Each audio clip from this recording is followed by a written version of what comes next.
Kalau mau jago ya cari cara sendiri. Makanya saya bilang begini. Ada orang bilang, Coach gue mau ngikutin cara lu. Boleh, tapi saran gue cuma satu.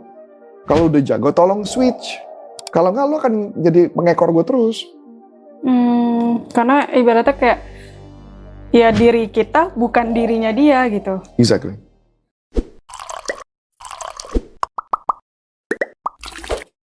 Banyak bisnis di luar sana yang fokus hanya ke pasar baru, ke kompetitor, ke pertumbuhannya. Tapi gimana caranya dia bisa fokus juga ke internalnya? Karena itu juga sebagai fondasi bisnis ini berkembang. Nah, kalau misalkan kamu jadi leader atau pebisnis yang memiliki ilmu NLP dan bisa diterapkan, apa yang akan terjadi pada bisnis Anda? Langsung aja yuk kita bahas dengan Coach Arif. Halo Coach. Oke, Coach, selama Coach dampingin bisnis di luar sana ya Coach ya, itu biasanya apa yang akan terjadi ketika seorang pebisnis lebih fokus ke eksternal, kayak contoh dia lebih fokus ke pasar baru, terus kayak gimana ngembangin bisnis di luar sana, kayak misalkan target marketnya siapa gitu kayak Coach, terus kayak mungkin dari segi kompetitornya, tapi dia kurang fokus ke bagian internalnya, padahal itu sebagai fondasinya. Nah itu akan terjadi apa kira-kira Coach? Saya secara pribadi ya, kalau melihat sebuah bisnis ya, sebenarnya yang paling penting pertama menurut saya, kan kita ngomong dulu yang paling gampang gini lah ya, anggaplah pebisnis itu sebelum jalan. Okay. Pebisnis itu ada pasti cuma hanya yang menjalankan mungkin cuma 1 atau 3 orang atau mungkin cuma 5 orang gitu, nggak banyak. Pada saat ngebuat sesuatu, yang paling penting adalah sebenarnya mereka ketika ngebuat sesuatu harus menentukan dulu apa visi misinya sebuah bisnis itu dulu. Oke, visi misi. Ketika dia ngeliat visi misi, berarti otomatis dia akan melihat apa diferensiasi perbedaan produk kita dengan kompetitor yang akan menjadi kompetitor. Artinya dia akan melihat juga keluar, nggak mungkin lihat ke dalam. Iya, benar. Ya dong, dan pertanyaan adalah kita mampu apa tidak gitu loh.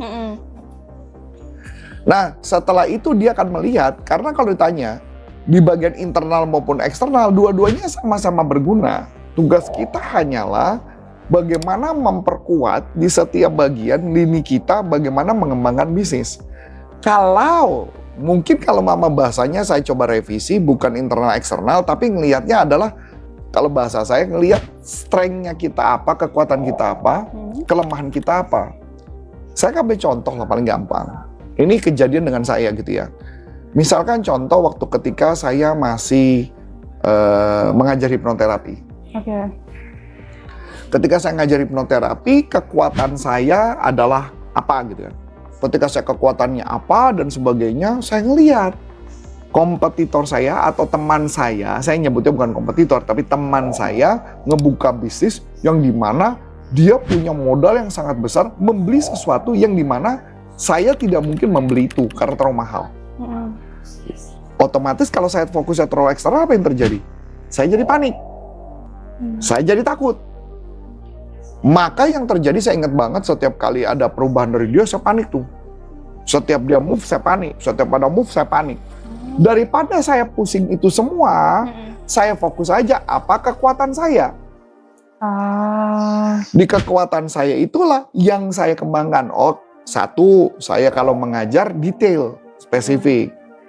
Bahkan dari orang nggak bisa, saya buat menjadi bisa. Itu kelebihan saya.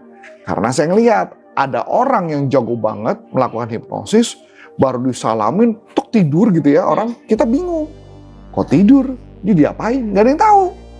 Bahkan gurunya pun mengajar pun juga nggak jelas. Yang ada adalah kita nonton dia melakukan sesuatu dan saya enggak. Dan saya nggak mau dong, murid saya nggak bisa dong. Iya. Nah saya pelajari, ternyata ada tahapnya. Jadi kalau saya ngeliat segala sesuatu, saya selalu ngomong. Mungkin Mas Adi juga masih ingat, saya ngomong gini. Saya ini bukan orang pintar. Saya ini orang bodoh. Karena saya orang bodoh, saya mengajar pakai cara bodoh. Karena sebenarnya itu mau ngajarin juga. Kalau saya ngajar pakai cara pintar, saya takut muridnya nggak pintar, akibatnya dia nggak bisa. Iya benar. Saya lebih baik mengajar dengan cara bodoh. Pelan-pelan. Supaya, dan saya melihat juga di kelas itu mana yang paling lemah. Itu yang saya perhatikan, itu yang saya tolong. Sampai sini oke? Saya ngeliat kelebihan saya contoh lagi. Kenapa teori saya ini benar di dalam hal ini, konteks ini? Kemarin saya ketemu dengan satu orang yang pernah belajar dengan salah satu orang terkenal. Terkenal nih, oke. Oke ya. Dia nanya ke saya tentang teknik terapi tertentu. Saya tanya problemnya apa. Padahal dia sudah belajar sampai mentok. Udah habis nih ilmunya nih. Oke. Ibaratnya ilmu nih udah level top lah. Iya. Ya saya punya problem gini. Saya bengong. Kenapa coach? Kok bisa? Dia sudah belajar mentok tapi masih punya problem. Gampang maksud saya? Iya, kayak berarti dia udah belajar dari basic sampai advance pun, tapi problemnya dia masih ada. Problemnya ecek banget. Yaitu adalah dia kalau ketemu orang banyak nggak pede. Loh? Nah makanya. Tapi padahal udah belajar sejauh. Nah itu kan. Nah, kemudian saya iseng. Iya. Dia ngerasa mungkin ilmunya kurang tepat, mesti ada ilmu yang lebih canggih. Saya bilang, sebenarnya ilmu itu dasarnya dari salah satu ilmu, pendekatan ilmu tertentu. Ketika saya bilang ada pendekatan itu, saya bilang, oh iya? Iya, pernah belajar dong? Enggak tuh, nah lo, saya bengong. Kok bisa? Dia nggak belajar. Jadi dia cuma kayak belajar kayak kosong makanya aja. itu tadi maksud saya, artinya kadang-kadang orang pintar mengajar cara pintar, akibatnya murid yang mungkin tidak sepintar itu mengalami kesulitan memahaminya. Kemudian saya iseng, saya terapi dong orangnya. Iya. Ketika saya terapi, itu tidak saya sentuh, saya cuma ngobrol kayak begini. Saya melakukan gerakan-gerakan tangan tertentu di orang yang depan saya melakukan gerakan tangan begini. Terus saya tes. Gimana sekarang perasaan? Sembuh. Ih, kok enak ya? Oh, ini ilmu yang itu ya, yang coach yang mau dia tanyain salah satu ilmu. Saya jawab, bukan. Loh, ilmu apa? Ilmu yang kamu udah pelajarin. Dia kaget. Oh iya? Emang kamu gak diajarin? Enggak. Berarti kayak ibaratnya mau terkenal pun kalau misalkan cara ngajar pintar, menganggap muridnya itu pintar. Itu yang dibahas. Yang bagian itu jangan dibahas. Oke. Karena itu gak penting buat kita. Yang penting buat saya adalah apa kekuatan saya. Ya dong, kekuatan saya adalah saya bodoh. Karena saya bodoh, saya nggak pintar, saya mengajar dengan cara bodoh. Karena mengajar dengan cara bodoh, artinya saya memastikan mereka keluar dari kelas, mereka bisa. Iya, itu lebih... itulah kekuatan saya. Itulah kelebihan saya. Maka oleh sebab itu, tugas kita balik lagi ke topik tadi adalah ketika mau ngebuat sesuatu, fokus dengan uniqueness Anda. Apa kelebihanmu? Oke, itu yang nanti ibaratnya sebagai kekuatan di bisnisnya dia juga ya? Betul, jadi masalah eksternal internal, itu internal yang penting itu adalah Anda tahu apa kelebihanmu. Jangan mencoba melakukan sesuatu yang dimana Anda nggak jago, Anda nggak expert. Iya benar. Saya jago berkaitan persuasif. Kemarin peserta saya bukain beberapa teknik sampai kaget. Loh, ini ngeri banget tekniknya coach ya? Loh iya. Baru tahu. Pertanyaannya, di tempat yang diajar? Enggak. Karena saya suka itu, maka itu yang saya ajarin. Karena saya suka bisnis. Itu yang saya ajarin, gitu loh nangkepnya. Jadi balik lagi, apa kekuatan saya, itu yang kita fokusin. Jangan fokus kepada hal-hal yang kita memang nggak jago. Oke. Kalau misalkan dari sudut pandang NLP ya coach ya,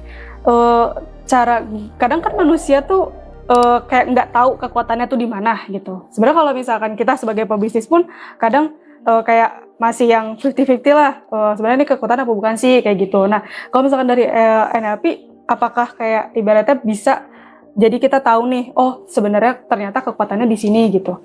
Sebenarnya pada dasarnya paling gampang adalah tugas kita kalau mama kita gabungan dengan berbagai teknik, kita bisa memetakan pakai kuadran tertentu gitu ya. Misalkan contoh, kita bisa ngeliat bahwa kita sadar kalau kita nggak bisa ke sana, ya kita pakai cara lain. saya terjun di dunia pelatihan tuh udah lama. Karena udah terjun di dunia pelatihan lama, saya tahu saya mau ngalahin dia percuma. Nama dia udah terlalu besar. Iya. Tugas saya nggak main di situ, saya main di tempat yang lain yang dimana saya bisa unggul, yang dimana dia nggak unggul gitu loh.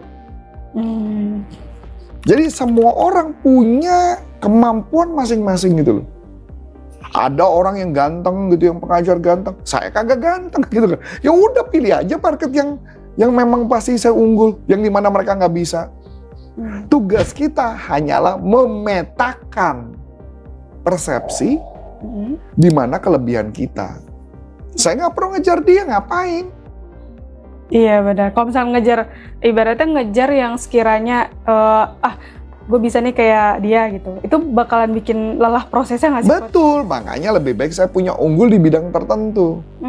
Saya ingat banget ada satu leader asuransi pernah ngomong ke saya begini. Ini orangnya masih muda, dia ngomong gini. Gue nanya, kok lu bikin sistem sendiri, cara sendiri, konsep sendiri, kenapa nggak ngikut aja dengan cara lama? Tahu nggak jawaban dia? Kalau saya ngikutin cara lama, coach, gue nggak bisa ngalahin dia, coach. Kalau gue mau ngalahin dia, gue harus bikin punya sistem sendiri, cara sendiri. Masuk akal. Iya benar-benar. Nah iya, saya ingat kayak buku komik dulu ada cerita Chinmi ya. Chinmi itu adalah jago kungfu. Dia jago. Ada satu temennya namanya Sivan. Sivan itu jago pakai tongkat. Chinmi itu jago pakai tangan kosong. Suatu ketika Chinmi harus ngadu sama Sivan. Chinmi kalah terus. Kenapa kalah? Karena ngikut cara latihannya, cara metodenya dan sebagainya. Sampai memutuskan Chinmi latihan sendiri, pakai cara sendiri dan akhirnya seri. Nah jadi pertanyaan menarik buat saya begini. Kalau mau jago ya cari cara sendiri. Makanya saya bilang begini. Ada orang bilang, coach gue mau ngikutin cara lu. Boleh, tapi saran gue cuma satu. Kalau udah jago tolong switch. Kalau nggak lu akan jadi pengekor gue terus. Karena ibaratnya kayak ya diri kita bukan dirinya dia gitu. Exactly. Nah jadi balik lagi tentang bisnis tadi. Internal maupun eksternal dua-duanya sama penting. Tapi tugas kita adalah melihat apa kekuatan kita. Setelah melihat kekuatan kita, itu yang akan kita jadikan fokus kita untuk ngembangin bisnis ke depannya. Sama seperti apapun bisnis yang corporate consulting lakukan, kami hanya melihat fokus kami apa, kelebihan kami apa, itu yang kami fokuskan. Yang kami nggak expert, kami nggak perlu lanjutkan. Wah menarik banget nih teman-teman. Pasti kalau misalnya teman-teman ada pertanyaan seputar NLP, langsung aja klik link yang ada di deskripsi, join ke grupnya, langsung diskusi dengan Coach Arif. Cukup sekian dari aku, Aulia. Dan saya Coach Antoni Sarif, mengucapkan terima kasih, sukses buat Anda, sampai jumpa, NLP for Business untuk Indonesia. Bye-bye.